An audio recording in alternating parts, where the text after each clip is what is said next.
In the book of Daniel, chapter 6, the Persians are already in charge of Babylon. And among the administrators that they decided to keep in the running of Babylon was Daniel.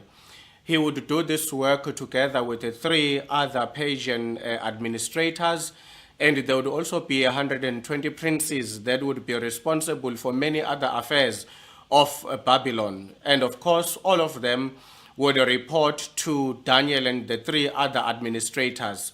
But because of his excellence, the emperor of Persia decided that Daniel should now also become senior to the other three administrators, meaning that the three administrators and the other 120 princes would now report to Daniel, and Daniel would report to the king. And of course, this produced a lot of jealousy among the Persians and the Babylonians. And so together they crafted a plan that would see how they could get rid of Daniel. Initially, they tried to look at the quality of his work, and as the Bible says, that they could find no fault in the quality of his work. So they decided to move to his faith. Now, the people of Israel were very unique to the people of the ancient times, because all over the Middle East, in Asia and in Europe, it was common for people to believe that their kings were also gods. And so whether it was the Romans or the Greeks or the Egyptians or the Babylonians and the Persians, they all would dedicate some time into the worship of the emperor.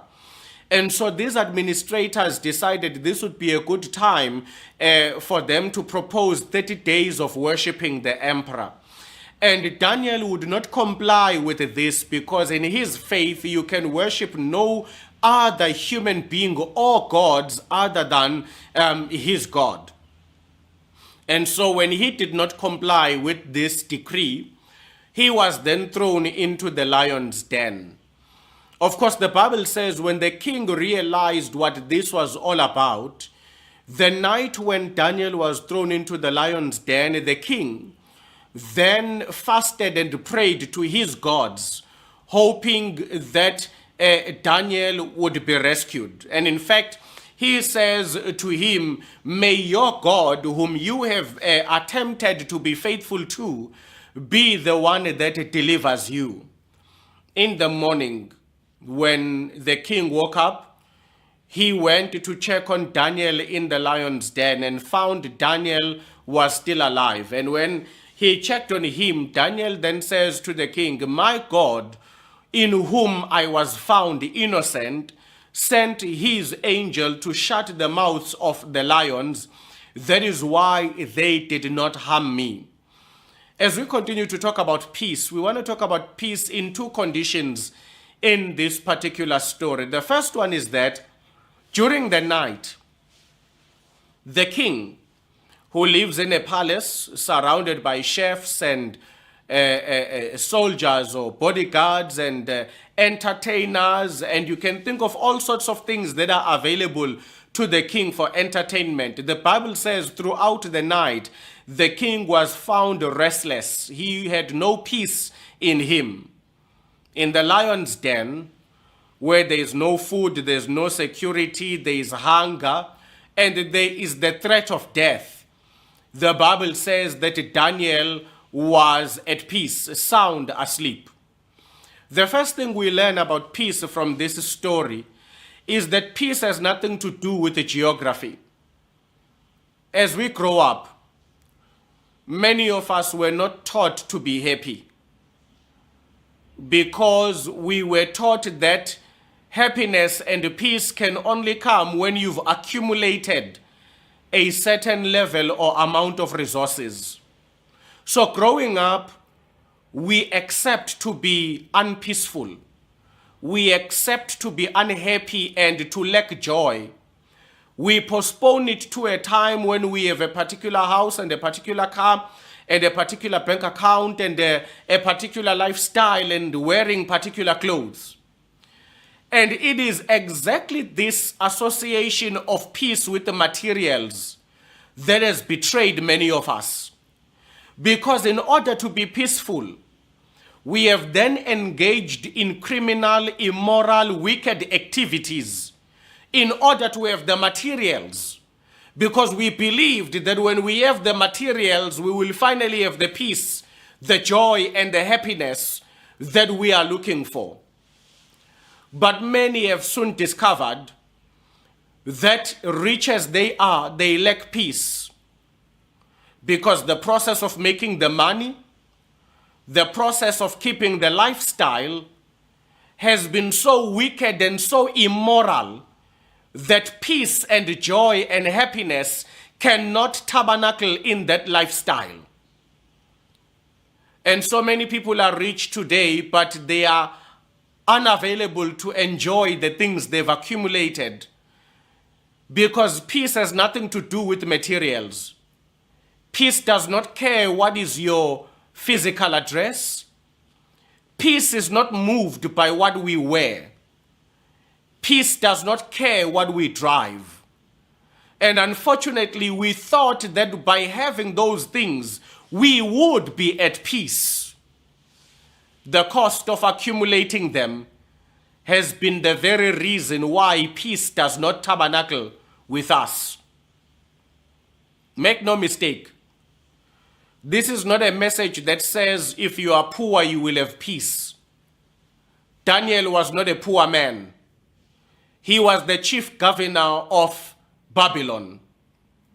When we get later on the book of Daniel, when he sees his prophecies and visions, at some point he will tell us that he owned a villa somewhere close to the river Euphrates, where he saw many of his visions. Daniel was not poor. So this is not a story about if you are poor, you will have peace. If you are rich, you will not. Daniel was also a very rich man. But what the Bible teaches us is that whether he was in his villa on the Euphrates or he was in a lion's den, he was always at peace. And that's the point of the story. That peace is not about geography. Peace is about character. Who are you? Daniel answers the king in the morning, my God, in whom I was found innocent, sent his angel to shut the mouths of the lions. My God, in whom I was found innocent. Peace is about character. The reason Daniel was a man of peace is because in everything he did, Daniel always placed integrity first. To be a person of integrity does not mean chaos will not try and come after you, or drama will not follow you, as we see in Daniel's story. Drama followed him, chaos followed him, it even attempted to kill him. But here's what Daniel knew. When you are a person of integrity, whether you live or die, it all happens in peace. Because you know who you are, you know your innocence. There are many of us today who want to act as victims. But the truth is, we know that we are not people of integrity, that we are not honorable, that we are not kind, that we are not disciplined nor trustworthy.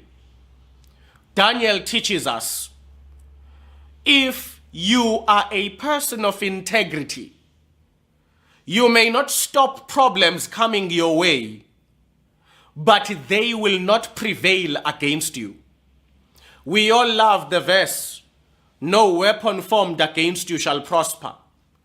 But what we don't understand is that that verse applies to people who are godly in character, people of integrity, people of honor, people of faith, people who are trustworthy. Peace. Peace is not about where we stay and what we own. Peace is about who we are, such that whether we are rich or poor, whether we are being falsely accused and are sleeping in a lion's den, or we are in our villa somewhere on the coast in the Euphrates, it doesn't matter really.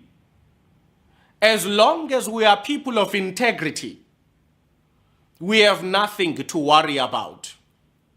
However, whether we are rich or poor, if we are liars, if we are deceivers, if we are immoral and wicked, we will never find peace. Because peace has nothing to do with where we stay or what we own. It has everything to do with who we are. In the book of Daniel chapter 6, peace is about character, not about material, not about accumulation, not about status, not about class. It boils down to who you are. You can be very rich and peaceful. You can be very poor and chaotic. You can be very rich and chaotic. You can be very poor and peaceful. The king could not sleep in the palace, but Daniel was asleep in the lion's den. What made the difference? Daniel says it in the morning. The God whom I worship found me innocent in him, and therefore he took care of the situation I was in. He gave me a peaceful night among lions because I was found innocent before him. People are running around pretending to be victims when we know very well that we are at the center of the chaos in our lives. People are gossiping about me. Yes, but you are also supplying the reasons for the gossip. People are jealous because I'm rich. Lies. Behind the riches is the corruption, the killings, the wickedness, and the immorality. One must be careful.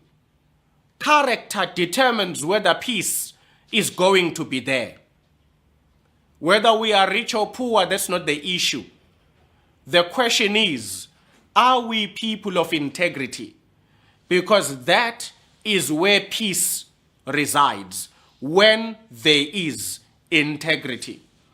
I pray that we may be people of integrity, that when we are placed before God, we may be found innocent. In this